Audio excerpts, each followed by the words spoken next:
Jai Hind friends, welcome to Kalyani IAS Academy. Today onwards we are going to start environment for MPPSC prelims examination. We will study 4 topics which are included in unit 7 of MPPSC prelims examination. The first is environment, right? Second is ecological system. Third is biodiversity, and fourth is pollution. Right now I would like to tell you the strategy as well as the importance of unit 7 of MPPSC prelims examination. See, this unit is important because from this topic, from the environment 3 to 4 questions are asked as a MCQ, right? Because nowadays जो civil services है MPPSC civil services और जो MPPSC forest services का exam है वो common होता है, आपको पता होगा, राइट? सो चूंकि MPPSC फॉरेस्ट सर्विसेज का पेपर भी सिविल सर्विसेज के साथ ही होता है, इसीलिए फॉरेस्ट सर्विसेज में अपीयर होने वाले कैंडिडेट्स के लिए जो है डिफिकल्ट क्वेश्चंस जो है एनवायरनमेंट से पूछे जाते हैं, चाहे यूपीएससी हो या फिर एमपीपीएससी हो.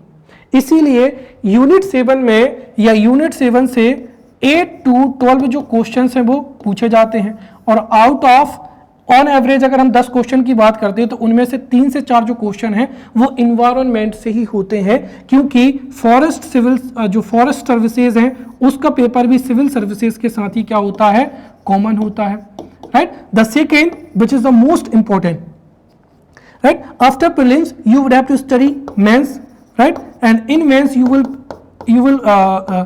will prepare paper 3 unit 9.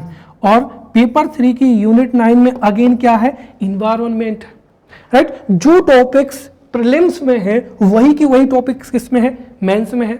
हालांकि मेंस में, right, there are more than 3 to 4 topics जो कि स्पेशली किस में है, मेंस में है. बट जो मोर देन 3 to 4 या 5 जो टॉपिक्स है जो कि मेंस में है, राइट, उनका अगर हम देखें बेसिक, तो बेसिक कवर हो जाएगा यहीं से. कहने का तात्पर्य यह है कि if you would prepare environment for MPPSC prelims examination, तो इस प्रिपरेशन में ही आपके बेसिक्स कंप्लीट हो जाएंगे, साथ ही साथ जो इंपॉर्टेंट फैक्ट्स हैं वो भी प्रीलिम्स में ही कवर हो जाएंगे, which will help you to prepare for MPPSC mains, right? और मेंस की जो यूनिट 9 है वो ऑटोमेटिक क्या हो जाएगी, आपकी प्रिपेयर हो जाएगी. कुछ जो टॉपिक्स हैं जो कि एक्स्ट्रा टॉपिक है जो कि स्पेशली मेंस में ही मेंशन है, वो बहुत ही इजी है, आप उनको आसानी से क्या कर लेंगे, प्रिपेयर कर लेंगे. इसीलिए हम एनवायरनमेंट को प्री के साथ साथ इंक्लूसिव अप्रोच के साथ साथ प्रीलिम्स और मेंस दोनों के हिसाब से हम यहाँ पर पढ़ेंगे. और यदि आप इसको ज़्यादा टाइम देंगे so it will benefit you in prelims examination as well as in the mains examination, right? Now I would like to tell you what would be our strategy. तो हम एनवायरनमेंट को जो है, एनवायरनमेंट की जो basics हैं उनको complete करते हुए जो है जितने भी टॉपिक्स हैं उनको पढ़ेंगे. जैसे at first we will study what is environment, और एनवायरनमेंट क्या है ये आप आसानी से समझ जाएंगे. बट यहां से हमको जो पढ़ना है वो है नेशनल एंड इंटरनेशनल अप्रोच और initiatives to conserve the environment, right? चाहे वो अर्थ समिट हो या फिर डिफरेंट ऑर्गेनाइजेशंस हो, उनका क्या योगदान होता है, क्या कंट्रीब्यूशन होता है, उसको पढ़ेंगे, right? So what is environment, also national and international initiatives to conserve the environment. After that we will study what is ecology, right? So at first we will understand ecology, then we will study what is ecosystem. और ecosystem के भी जो different type हैं, जैसे एक हो जाएगा terrestrial ecosystem, then aquatic ecosystem. अब टेरेस्ट्रियल इकोसिस्टम में फिर हमको फॉरेस्ट, राइट, उसके बाद में डेजर्ट के साथ साथ हमको फॉरेस्ट, डेजर्ट और जो ग्रासलैंड्स ऑफ द वर्ल्ड हैं उनको पढ़ना है. जो एक्वेटिक इकोसिस्टम है उसमें एक तो फ्रेश वाटर इकोसिस्टम हो जाएगा, साथ ही साथ जो मरीन इकोसिस्टम है, राइट, और साथ ही साथ जो ट्रांजिशनल एक्वेटिक इकोसिस्टम है, इनको बहुत अच्छे से पढ़ना है। उसके बाद में we will study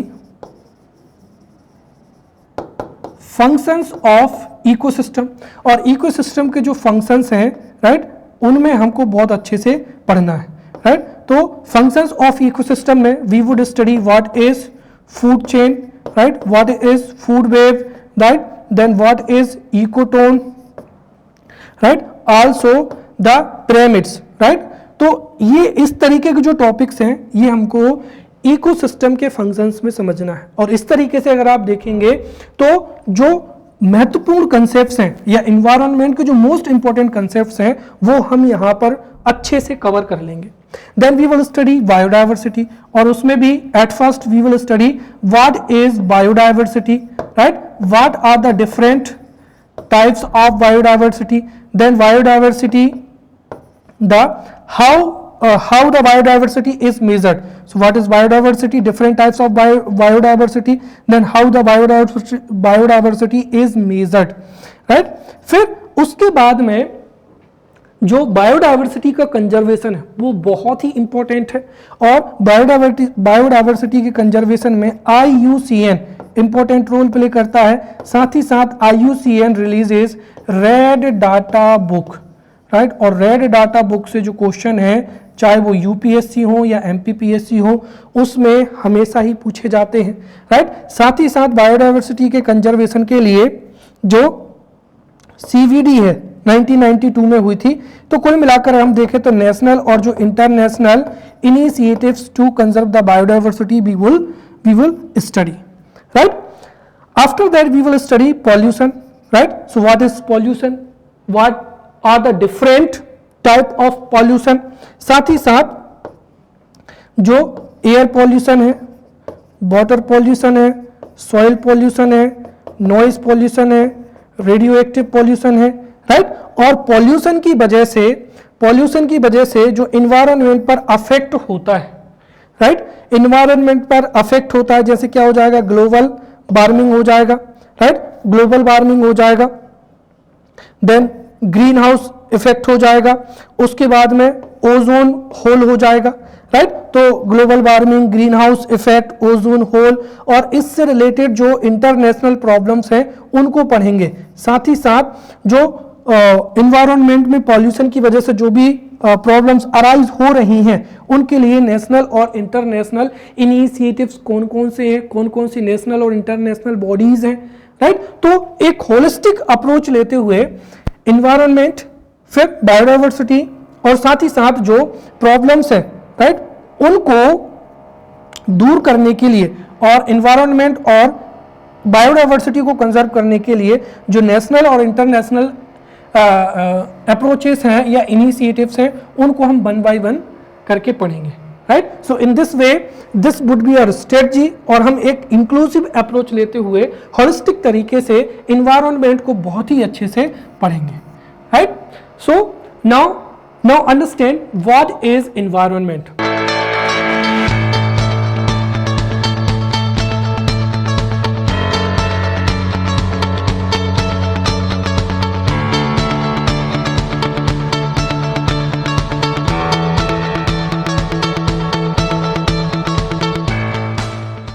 see everything, चाहे वो क्या हो, नेचुरल हो या फिर क्या हो, मैन मेड कंपोनेंट हो, right. So everything that affects the living organisms during its life time is known as environment, right.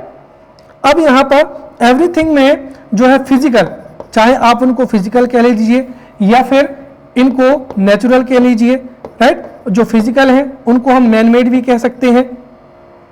तो जितने भी कंपोनेंट्स हैं, right, everything that affects an organism during its life time is known as its environment.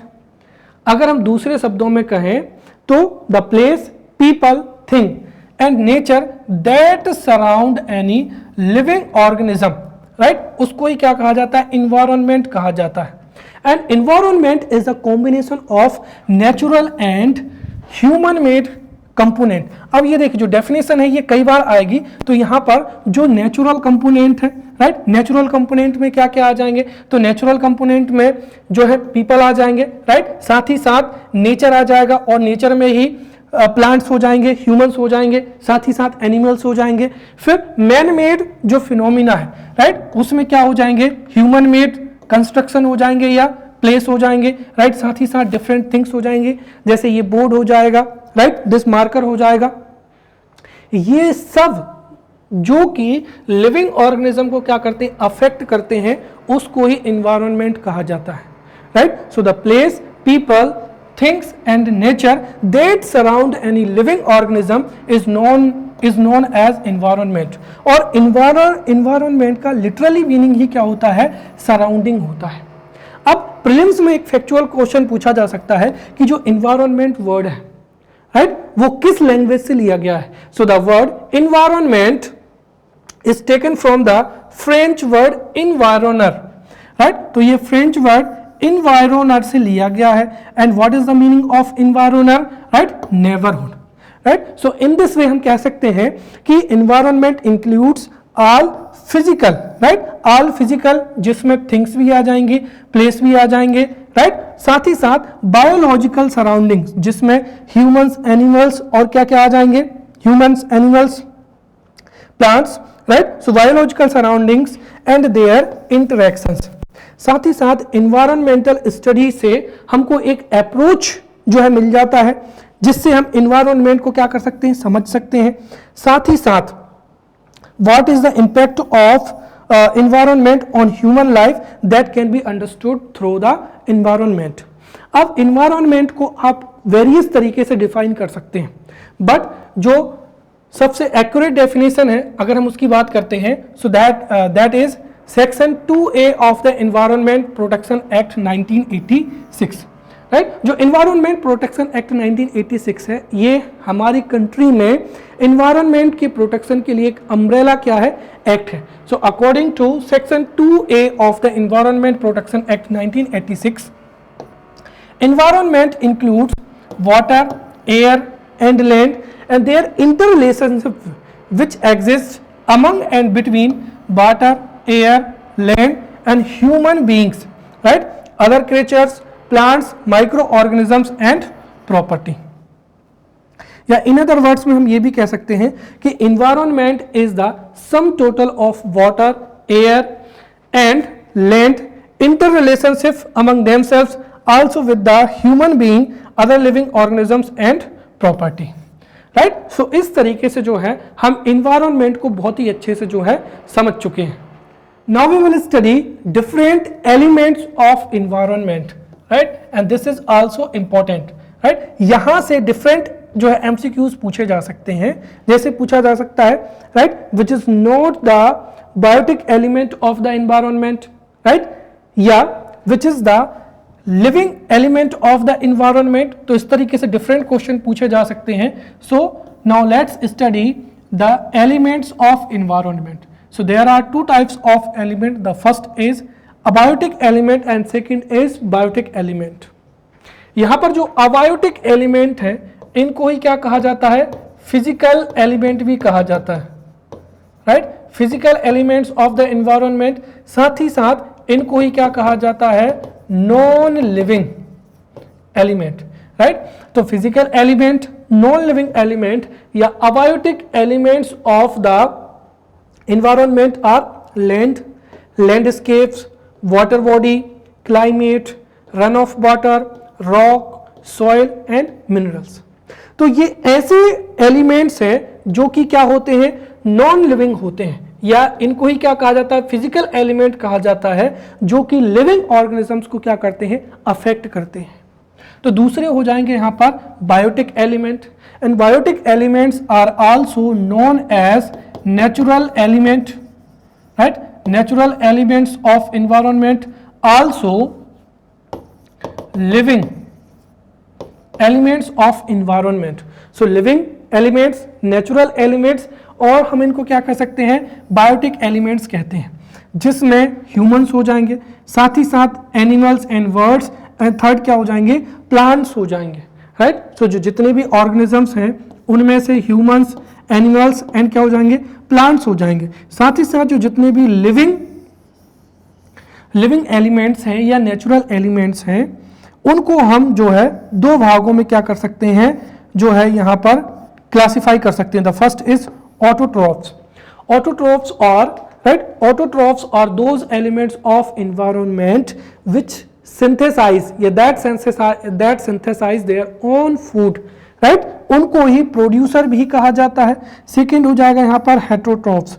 Heterotrophs are those organisms which depend on other organisms for their nutrition and food are known as heterotrophs। और heterotrophs में क्या आ जाएगा, पहला parasites हो जाएंगे। Parasites are those heterotrophs which obtain the food and nutrition from the body of another organism, right? Then second हो जाएगा यहाँ पर saprophytes। Saprophytes are those heterotrophs which obtain their food and nutrition from decaying organic matter. And third is holozoic, right? Holozoic ऐसे organisms होते हैं जिनमें nutrition की 5 stages होती हैं, right? Ingestion, digestion, absorption, right? Absorption, assimilation, right? तो उनको क्या कहा जाता है, होलोजोइक कहा जाता है।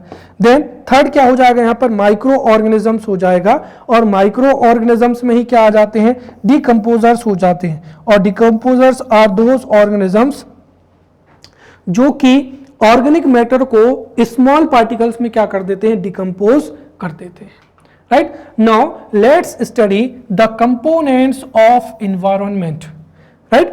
तो यहां पर एनवायरनमेंट के जो कंपोनेंट्स हैं, so there are lot of components of environment.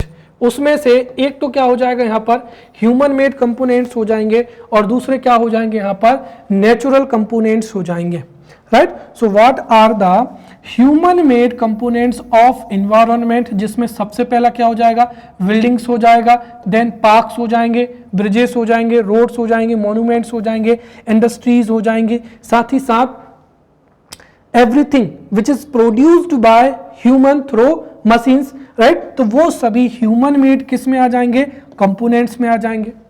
The most important, what are the natural component of the environment. तो नेचुरल कंपोनेंट में क्या आ जाएगा यहाँ पर, हाइड्रोस्फीयर हो जाएगा, राइट? हाइड्रोस्फीयर हो जाएगा, देन एटमॉस्फेयर हो जाएगा, देन लिथोस्फीयर हो जाएगा, और उसके बाद में क्या हो जाएगा, बायोस्फीयर क्या हो जाएगा, राइट? और हम यहाँ पर जो है हाइड्रोस्फीयर, एटमॉस्फेयर, लिथोस्फीयर और बायोस्फीयर के बारे में बहुत ही डेप्थ में जाके पढ़ेंगे।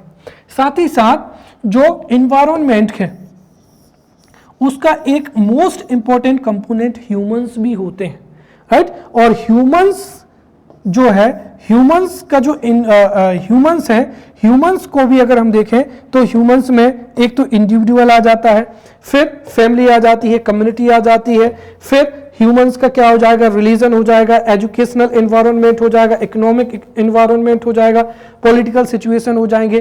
तो जो जितने भी एस्पेक्ट हैं वो ह्यूमन कंपोनेंट में क्या होते हैं, इंक्लूड होते हैं। तो इस तरीके से अगर हम यहां पर देखें तो एनवायरनमेंट के there are 3 important components of environment. The first is human made, second human, and third is natural component. अब हम यहां पर जो नेचुरल कंपोनेंट है उनको बहुत अच्छे से पढ़ेंगे, राइट? तो अभी हमने पढ़ा था, right? There are 3 components of environment, natural, human made and humans. अब इसमें से जो नेचुरल कंपोनेंट है उसके भी हम कंपोनेंट्स को यहां पर पढ़ेंगे, right? So components of the natural environment.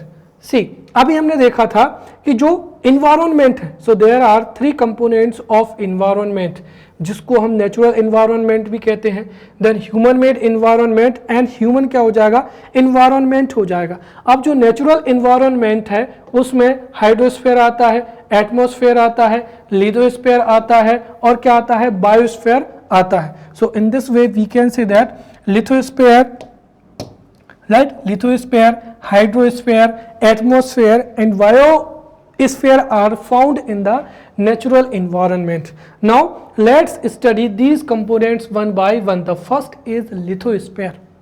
What is lithosphere? See, lithosphere is the solid crust or hard top layer of the earth. Right? When we study the geological structure of the earth, तो हम geological structure में एक तो crust को पढ़ते हैं, mantle को पढ़ते हैं और किसको पढ़ते हैं, core को पढ़ते हैं. तो जो geological या हम कह सकते हैं कि जो crust है, क्रस्ट जो है वो किसको बनाती है, लिथोस्फीयर को बनाती है. इसीलिए हम कह सकते हैं कि lithosphere is the solid crust and hard top layer of the अर्थ.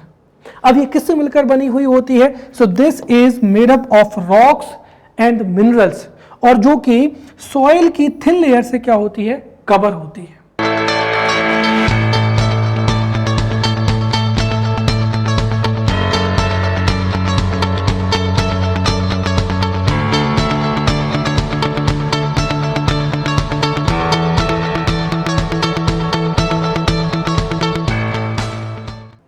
जो लिथोस्फीयर है, lithosphere is an irregular surface of the earth, right, with various landforms such as mountains, plateaus, right, plains, valleys, etcetera etcetera.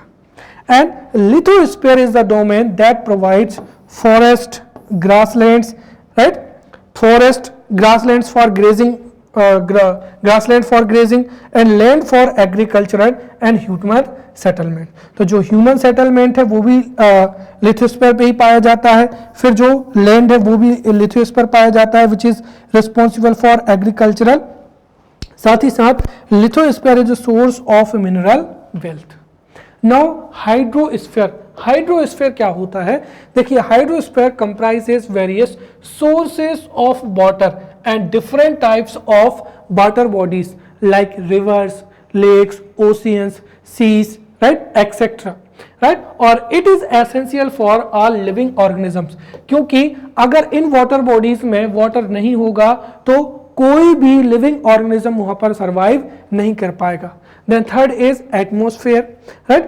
Atmosphere is a thin layer of air that surrounds the अर्थ. तो ये हमारी अर्थ हो जाएगी, और अर्थ के चारों ओर जो है thin layer of earth, thin layer of air पाई जाती है, राइट, जिसमें डिफरेंट गैसेस पाई जाती हैं, जैसे नाइट्रोजन है, ऑक्सीजन है, कार्बन डाइऑक्साइड है. उसको ही क्या कहा जाता है, एटमॉस्फेयर कहा जाता है. अब ये जो एटमॉस्फेयर है, ये इसका रीजन क्या है? इसका रीजन हो जाएगा यहाँ पर ग्रेविटेशनल फोर्स.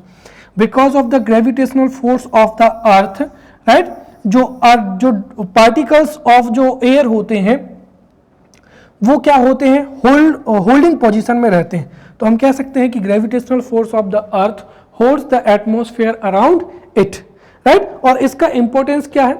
सबसे पहली चीज तो ये है कि एटमॉस्फेयर में डिफरेंट गैसेज होती हैं जो कि डिफरेंट बायोलॉजिकल एक्शंस के लिए रिस्पॉन्सिबल होती हैं. साथ ही साथ जो लिविंग ऑर्गेनिज्म है उनके रेस्पिरेशन के लिए ऑक्सीजन भी किस में होती है, इसी एटमॉस्फेयर में ही होती है. साथ ही साथ it protects the harmful rays and scorching heat of the sun. क्योंकि अगर एटमॉस्फेयर नहीं होगा तो जो हार्मफुल यूवी रेस हैं, राइट, वो अर्थ पर आ जाएंगी, राइट. क्योंकि जो एटमॉस्फेयर है, तो एटमॉस्फेयर की ही जो डिफरेंट लेयर्स हैं वो यूवी रेस को क्या करती हैं, रोकती हैं. जब हम ओजोन होल को पढ़ेंगे तब मैं आपको बहुत अच्छे से इसको बताऊंगा, right.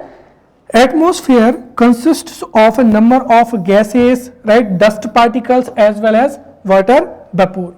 The changes in the atmosphere due to changes, right, is known as weather, और क्या हो जाएगा, उसको ही क्लाइमेट कहा जाता है, राइट. कुल मिलाकर ये है कि अगर किसी पर्टिकुलर प्लेस पर, राइट, लंबे समय, फॉर अ लॉन्ग टाइम, जो भी वहां पर विंड्स होती है, टेम्परेचर होता है, उस किस्म को ही क्या कहा जाता है, क्लाइमेट कहा जाता है, राइट. और शॉर्ट समय के लिए क्या कहा जाता है, वेदर कहा जाता है. और इनमें अगर कोई भी चेंजेस होता है, so the changes in the atmosphere produce changes in the weather and climate, right.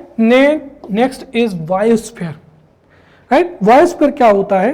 जैसे अगर आप इस डायग्राम में देखें, सो दिस इज हाइड्रोस्फीयर, और हाइड्रोस्फीयर में क्या होता है, यहां पर आप देखें तो यहां पर जो है वाटर है, राइट. एटमॉस्फेयर में क्या होती है, एयर होती है, जिसमें जैसे क्या हो जाएगा O2, और लिथोस्फीयर में क्या हो जाएगा, यहां पर जो ग्रास है वो क्या होती है, लिथोस्फीयर प्रोवाइड्स लैंड, राइट, और इसी लैंड में क्या होती है, एग्रीकल्चर होती है, राइट। अब आप देखिए एग्रीकल्चरल के लिए वाटर भी इंपॉर्टेंट होता है, अर्थात अगर इरिगेशन नहीं होगा तो एग्रीकल्चर नहीं होगा, साथ ही साथ ऑक्सीजन भी क्या होता है, रिक्वायरमेंट होता है। तो कुल मिलाकर जब एटमॉस्फेयर, हाइड्रोस्फेयर और लिथोस्फेयर जहां पर क्या होते हैं, मिलते हैं, राइट, उसको ही क्या कहा जाता है, बायोस्फीयर कहा जाता है, right. So biosphere is a narrow zone, biosphere is a narrow zone of the earth where land, water and air interact with each other to support life.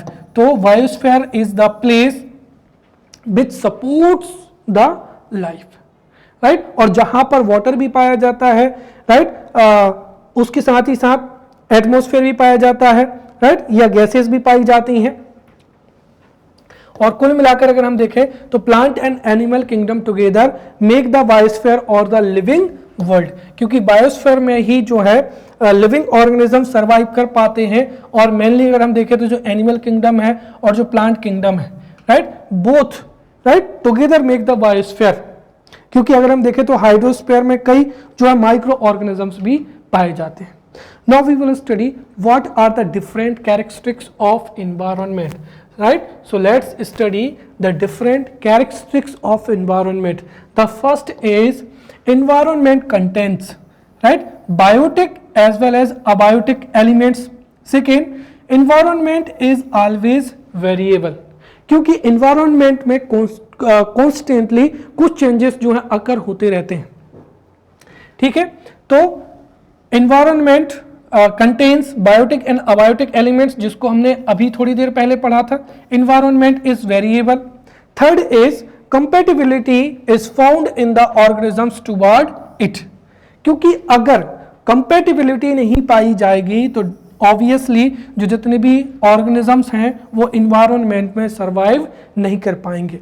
Environment is based on the self nutrition and self control, right. Environment में कई cycle होती हैं, जैसे carbon cycle, there is a carbon cycle, there is a hydro cycle. अगर हम देखें तो जैसे जो वाटर है, समर सीजन में जैसे ही सनरेज पड़ती हैं तो ये वाटर वपूर में क्या हो जाता है, चेंज हो जाता है, राइट। फिर इससे क्लाउड फॉर्म होते हैं और फिर ये अगेन अर्थ पर रेन के माध्यम से क्या होता है, आ जाता है। इस तरीके से जो हाइड्रो साइकिल है वो कॉन्स्टेंटली क्या होती है, चलती रहती है, राइट। और इसी तरीके से कई जो न्यूट्रिशन है, सेल्फ कंट्रोल होता है, ठीक है। तो environment is based on self nutrition and self control. This is a wealth of resource, right. तो जो वेल्थ ऑफ रिसोर्सेज हैं वो एनवायरनमेंट में पाए जाते हैं, चाहे एनिमल्स हो, राइट, मिनरल्स हो या फॉरेस्ट हो, वो हमारे लिए क्या होते हैं, वेल्थ होते हैं। Specific physical activities occur in the environment. For an example, जो है winds हो जाएंगी, right? Winds हो जाएंगी, उसके बाद मानसून हो जाएगा, क्लाइमेट हो जाएगा, right? साथ ही साथ the habitat of the biological world is found in. अब habitat क्या होता है? Habitat जहां पर कोई भी लिविंग ऑर्गेनिज्म सर्वाइव कर पाता है, तो जो लिविंग वर्ल्ड है उसका हैबिटेट जो है किस में पाया जाता है, एनवायरनमेंट में ही पाया जाता है। Now let's see what is the scope of environment. So now understand the scope of environment. See, environmental science is multidisciplinary science whose basic aspects have a direct relevancy to every section of the society, right? और environment का जो scope है वो बहुत ही ज़्यादा है, या environment में जो है हम डिफरेंट एस्पेक्ट की क्या करते हैं, स्टडी करते हैं। इसीलिए तो इन्वायरमेंट को क्या कहा जाता है, मल्टी डिसिप्लिनरी साइंस माना जाता है। So environment science is a multi disciplinary science, क्योंकि it has direct relevance to every section of the society और every section of the environment. इसके जो मेन एस्पेक्ट्स हैं उसमें सबसे पहला क्या हो जाएगा, conservation of nature and natural resources. If अगर हम नेचर को कंजर्व नहीं करेंगे और नेचुरल रिसोर्सेज को कंजर्व नहीं करेंगे, so definitely after some time earth पर ऐसी कंडीशंस क्रिएट हो जाएंगे कि ऑर्गेनिजम्स जो है वो अर्थ पर सरवाइव नहीं कर पाएंगे। Second, conservation of biological diversity, right. आगे जाकर हम समझेंगे कि जो इकोसिस्टम है, इकोसिस्टम में फूड चेन पाई जाती है, फूड वेब पाई जाती है, राइट, और एनर्जी का फ्लो होता है। इसीलिए अगर, राइट, बायोलॉजिकल डाइवर्सिटी सरवाइव नहीं होगी तो इसका इंपैक्ट जो है ऑर्गेनिजम्स पर बहुत ही नेगेटिव होता है। Then third is control of environment pollution. अगर इन्वायरमेंट में बहुत ज्यादा पॉल्यूशन होगा तो उससे जो हैबिटेट है, हैबिटेट का क्या होगा, लॉस होगा, और हैबिटेट का लॉस होगा तो उससे जितने भी ऑर्गेनिजम्स हैं, राइट, वो एक्सटिंक्ट हो जाएंगे। साथ ही साथ बायोलॉजिकल जो डाइवर्सिटी है उसको भी थ्रेट होगा। Then stabilization of human population and environment, right. अगर इन्वायरमेंट स्टेबल नहीं होगा तो उससे ह्यूमन पॉपुलेशन के लिए कई प्रकार की प्रॉब्लम्स जाएंगी, और वहीं अगर ह्यूमन पॉपुलेशन स्टेबल नहीं होंगे तो उसकी वजह से इन्वायरमेंट पर क्या होगा, प्रेशर होगा। इसीलिए there must be stabilization of human population as well as environment. Then social issues in relation to the development and environment, right. Society का स्ट्रक्चर इस तरीके से होना चाहिए कि डेवलपमेंट भी हो जाए, राइट, अर्थात ह्यूमन जो है वो अपनी नीड्स को भी फुलफिल कर सके, साथ ही साथ इन्वायरमेंट को भी प्रोटेक्ट कर सके। Development of non polluting renewable energy system and providing a new dimension to the nations, क्या हो जाएगा यहाँ पर, सिक्योरिटी हो जाएगा। अगर हम जितने भी इन्वायरमेंटल, स्पेशली जो जितने भी एनर्जी रिसोर्सेज हैं, अगर उनको एक्सट्रैक्ट करेंगे सो डेफिनेटली जो जितने भी नेचुरल रिसोर्सेज हैं, राइट, वो क्या हो जाएंगे, एक्सटिंक्ट हो जाएंगे, और उससे हमारे किसी भी कंट्री को भी क्या होगा, नेशनल सिक्योरिटी को अफेक्ट होगी। अगर हम जो non polluting renewable energy sources हैं उनको प्रोड्यूस करते हैं, जैसे विंड एनर्जी हो जाएगा, सोलर एनर्जी हो जाएगा, तो उससे एक तो जो नेशंस सिक्योरिटी है वो होगी, क्योंकि हम दूसरे कंट्री पर जो है एनर्जी के लिए डिपेंड नहीं होंगे। Now different dimensions of environment. So अगर आप सोचते हैं कि केवल और केवल इन्वायरमेंट जो है, जो अभी हमने देखा था कि everything that affects organisms is known as environment, right, तो वो इन्वायरमेंट है, बट इन्वायरमेंट की भी क्या है, कई डायमेंशंस होते हैं। Now we will study the different dimensions of the environment. The first is physical environment. अब फिजिकल इन्वायरमेंट क्या होता है? Physical environment includes all those natural forces and things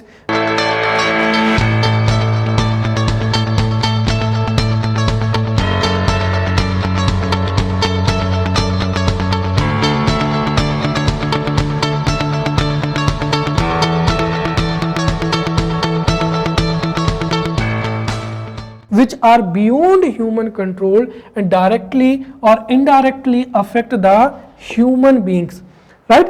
और इसमें ही क्या हो जाएगा, जैसे हाइड्रोलॉजिकल इन्वायरमेंट हो जाएगा, एटमॉस्फेरिक इन्वायरमेंट हो जाएगा, या टेरेस्ट्रियल इन्वायरमेंट हो जाएगा। जैसे क्या हो जाएगा, लिथोस्फीयर हो जाएगा, राइट। तो यहां पर हम इसको लिथोस्फीयर भी कह सकते हैं, फिर इसको हाइड्रोस्फीयर भी कह सकते हैं, और ये क्या हो जाएगा, एटमॉस्फेयर हो जाएगा।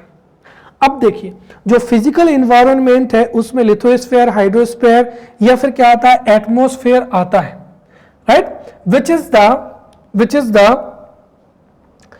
most important for livings in this world, right। अगर जो लिथोस्फीयर है, हाइड्रोस्फीयर है या एटमॉस्फेयर है, इनमें अगर किसी भी प्रकार की कोई प्रॉब्लम होगी या पोल्यूशन होगा तो डेफिनेटली उससे ह्यूमंस क्या होंगे, इफेक्ट होंगे। इसलिए फिजिकल इन्वायरमेंट में नेचुरल फोर्सेस और थिंग्स को इंक्लूड किया जाता है जिनमें ह्यूमन कंट्रोल नहीं होता है, साथ ही साथ ये डायरेक्टली और इनडायरेक्टली ह्यूमन बीइंग्स को क्या करती हैं, अफेक्ट करती हैं। सेकंड क्या हो जाएगा यहाँ पर, इकोनॉमिक इन्वायरमेंट हो जाएगा। इकोनॉमिक एनवायरनमेंट के लिए क्या होना चाहिए, ह्यूमन कंडीशंस होनी चाहिए, राइट। कुल मिलाकर अगर हम देखें तो अगर किसी भी देश में नेचुरल रिसोर्सेस, राइट, अगर वहां पर नेचुरल रिसोर्सेस अवेलेबल है, राइट, नेचुरल रिसोर्सेज अवेलेबल है, साथ ही साथ वहां की जो टोपोग्राफी है वो भी इजी है, राइट, साथ ही साथ वहां पर ह्यूमन कंडीशंस ऐसी हैं जिससे इंडस्ट्रीज को स्टैब्लिश किया जा सकता है, राइट, वहां पर सोसाइटी का डेवलपमेंट हो सकता है, राइट, वहां पर ह्यूमन सेटलमेंट इजीली हो सकता है। सो डेफिनेटली उससे इकोनॉमिक जो प्रोडक्शन है वो क्या होगा, इंक्रीज होगा, right. So the human conditions that affect the economic activity of individual in the form of social, cultural, natural, political, international conditions, technology and technical conditions are known as economic environment। जो economic environment है एक dynamic क्या होती है, process होती है which exerts its influence on the commerce and trade. Second is cultural environment. अब cultural environment has directly या cultural environment has direct effect on human development, right. यदि आपके आसपास का कल्चर क्या है, बहुत ही अच्छा है, सो डेफिनेटली आपका डेवलपमेंट उस तरीके का होगा, राइट। और जो कल्चरल एनवायरनमेंट है उसमें क्या क्या आता है, so all those beliefs, thoughts, rules, ethics, right, in totality that affect human life, उसको ही क्या कहते हैं, कल्चरल एनवायरनमेंट कहते हैं, राइट। फॉर एन एग्जांपल, अगर किसी का बर्थ कहां पर हुआ, अफगानिस्तान में हुआ है, और वहां की सोसाइटी, राइट, वहां की सोसाइटी साथ ही साथ वहां के रूल्स और रेगुलेशंस इस तरीके के हैं कि वो बाय बर्थ, या एक तरीके से अगर हम देखें तो वो बाय डिफेक्ट जो है वहां का जो पर्सन है वो वहां की जो सोशल कंडीशंस है उनकी ओर टिल्ट हो जाएगा और उसका उसी तरीके से क्या होगा, डेवलपमेंट होगा, राइट। और जो कल्चरल एनवायरनमेंट है it includes religion, morality, ethos, law, technology and behaviour patterns. Now educational environment, तो ये तो आपको पता ही है कि एक स्टडी होने के लिए हमारा एजुकेशनल जो है एनवायरनमेंट बहुत ही अच्छा होना चाहिए, राइट। छोटी सी अगर कि अगर आपके पास में अच्छे एजुकेशनल इंस्टीट्यूशंस हैं, राइट, स्कूल्स हैं, कॉलेजेस हैं, राइट, लाइब्रेरी है, साथ ही साथ बुक स्टॉल्स हैं, तो ऑब्वियसली आप वहां पर एक अच्छा एजुकेशन क्या कर सकते हैं, प्राप्त कर सकते हैं। तो a set of aspects related to education including schools, colleges, right, books, teachers, students constitute educational environment। और यदि एजुकेशनल एनवायरनमेंट अच्छा होगा सो डेफिनेटली आपको एजुकेशन को एक्वायर करना क्या हो जाएगा, इजी हो जाएगा, राइट। और this the physical and physiological devices that lead to desired and wanted behaviour are aimed in the educational environment, right, and it is also related to environmental education, right।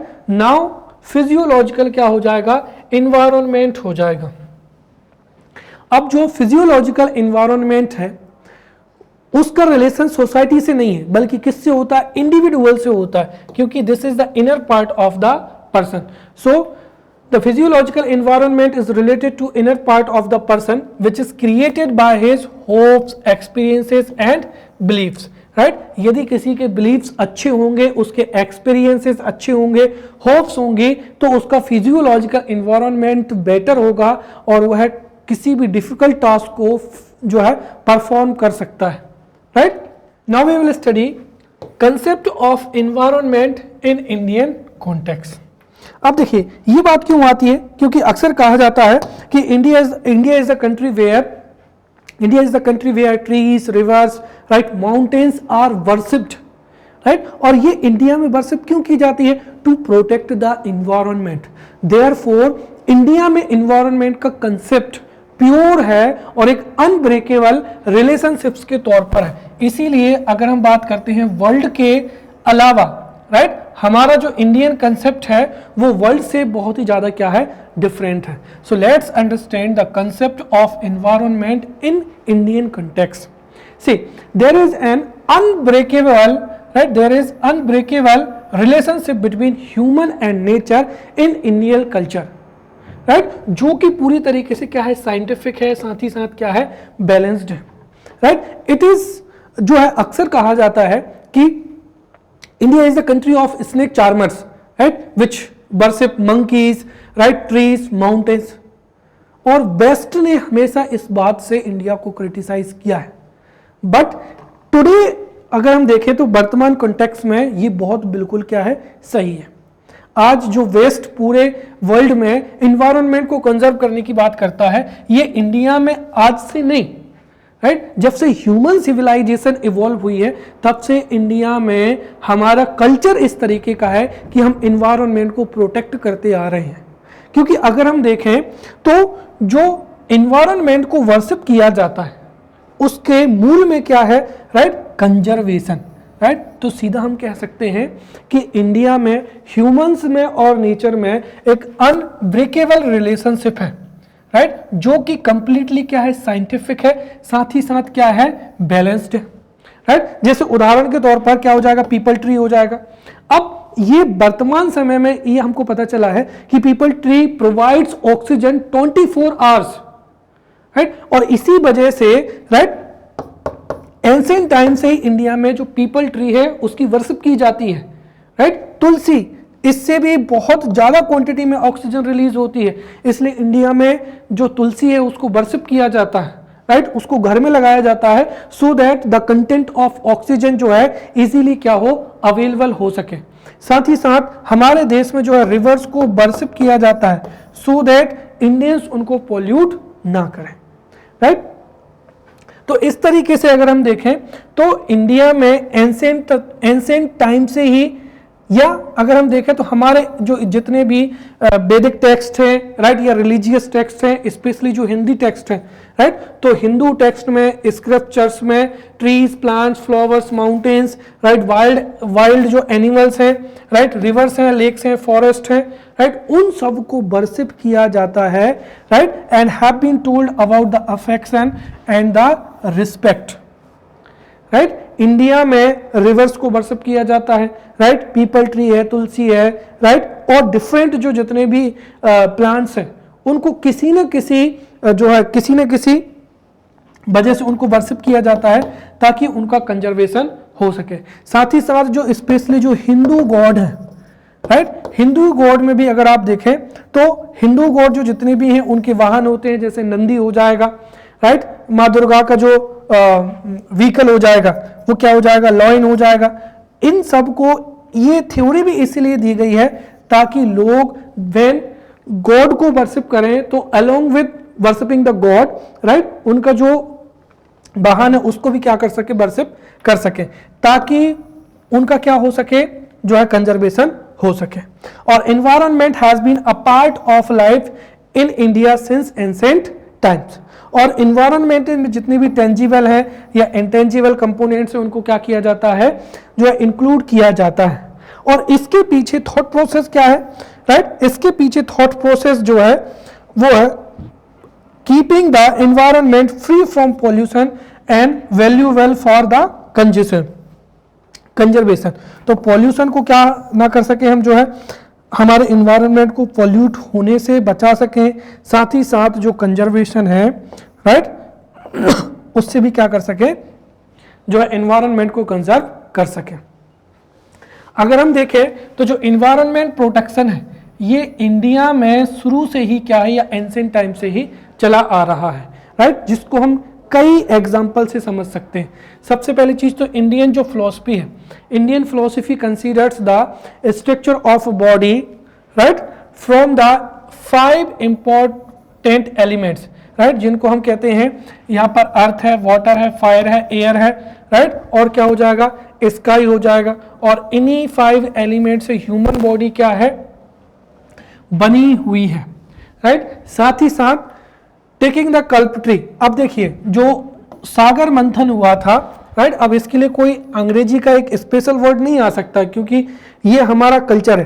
तो मंथन of समुद्र, right, तो जब समुद्र का मंथन हुआ था तो उसमें जो कल्प ट्री निकला था या कल्प वृक्ष निकला था उसको देवता ने जो जितने भी गॉड्स थे उन्होंने अपने प्रोटेक्शन में लिया था। साथ ही साथ ये मैसेज हमारी सोसाइटी में दिया था कि जो भी इंपॉर्टेंट ट्रीज हैं उनका प्रोटेक्शन होना चाहिए। साथ ही साथ protection of Kamadhenu cow, right, and Airavat elephant, right, इसको भी जो गॉड्स हैं या देवता थे उन्होंने अपनी प्रोटेक्शन में ले लिया था। Worship of nature by humans in ancient times, चाहे वो हड़प्पा सिविलाइजेशन हो, वैदिक सिविलाइजेशन हो, राइट, एंशिएंट टाइम से ही जो है नेचर को वर्शिप किया जाता है, राइट। फिर गुप्ता पीरियड की अगर हम बात करते हैं तो कई लिविंग बीइंग्स को सैक्रेड माना जाता था और उनको प्रोटेक्ट किया जाता था, राइट। साथ ही साथ जो एनवायरनमेंट प्रोटेक्शन है उसके लिए भी क्या बनाए गए हैं, कई रूल्स बनाए गए हैं। सो इस तरीके से in the Indian context under concept of environment beliefs are found in relation to water, forest, animals, right, so that environment could be protected, conserved, right. now अगर हम देखें तो जो मॉडर्न इरा है उसमें एनवायरनमेंट का क्या कंसेप्ट है। सो what is the concept of environment in modern era. देखिए मॉडर्न इरा में जो एनवायरनमेंट है उसको totality of all the components of human environment के तौर पर जो है लिया जाता है, right. So environment means the totality of components of human environment. तो ह्यूमन एनवायरनमेंट के जितने भी कंपोनेंट्स हैं उनकी टोटलिटी को क्या माना जाता है, एनवायरनमेंट माना जाता है, right. So in this way we can say that environment is the sum total of social science, biology, material science and chemical factors that make up the human environment. ये क्या हो जाएगा यहाँ पर मॉडर्न जो है कंसेप्ट ऑफ क्या हो जाएगा, environment in modern era, right. So in this way we have understood what is environment. साथ ही साथ हमने एनवायरनमेंट की जो ऑथेंटिक डेफिनेशंस है वो भी पढ़ी है। प्रीलिम्स के लिए हमने एलिमेंट्स जो एनवायरनमेंट के एलिमेंट्स हैं, एनवायरनमेंट के कंपोनेंट्स हैं, उनको बहुत ही डिटेल में पढ़ा है और यहाँ से एमसीक्यूज जो है वो पूछे जा सकते हैं। So in this way we have studied the environment. Now we will meet in upcoming lecture. Till then, thank you.